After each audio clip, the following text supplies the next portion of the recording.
sweet na lola, hinahatiran pa rin ng merienda ang kanyang apo sa eskwela kahit teacher na.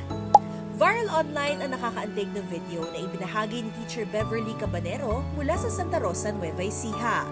Kita sa video ang kanyang lola Huveng na nag-aabot ng pagkain sa loob ng kanyang classroom.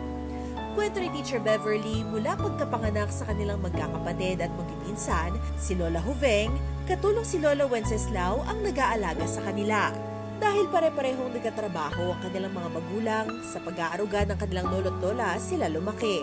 Si Lola Huveng ang nagpapaligo, naghahanda ng pagkain at uniforme at nag-aasikaso ng iba nilang kailangan sa eskwela.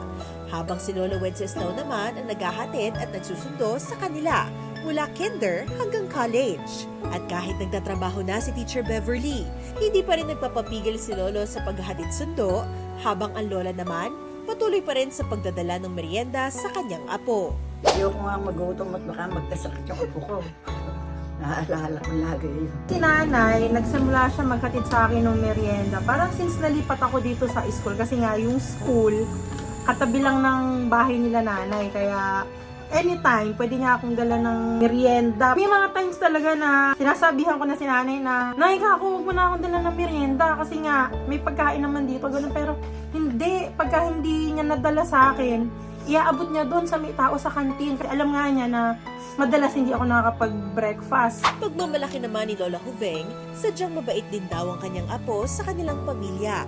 Bukod sa naman ang kabaitan ng kanyang lola, tinitignan din ni Teacher Beverly si Lola Huveng bilang inspirasyon sa kanyang pagsisikap sa buhay.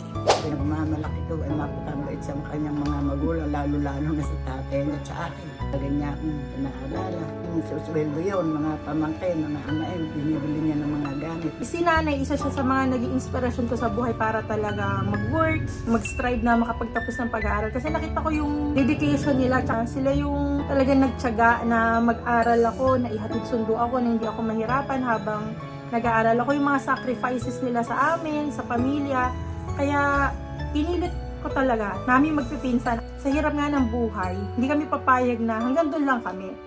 Ayaw namin na makita na si nanay hanggang ngayon nahihirapan pa din. Kaya kami magpipinsan, ayan, ginagawa na namin yung best namin para si nanay ay talaga may enjoy na niya yung kanyang life. Kaya ang payo ni Teacher Beverly para sa mga kapwa-apong may lolang tulad ni Lola Huveng, kahit hindi na tayo bata, hayaan pa rin nating alagaan tayo ng ating mga lolo't lola.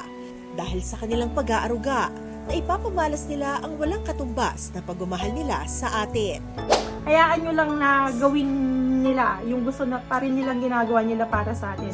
Kasi hindi naman forever nakasama natin sila. So i-enjoy lang natin kung ano yung gusto nila natin gawin. Kasi bilang mga lolo't lola natin, iyon yung happiness nila na kahit matatanda na tayo, kahit matatanda na tayo, ayan, inaalagaan pa rin nila tayo. Kaya i-enjoy lang natin yun. Hayaan lang natin sila kasi happiness nila yun. Kailangan pa rin natin sila kahit matatanda na tayo.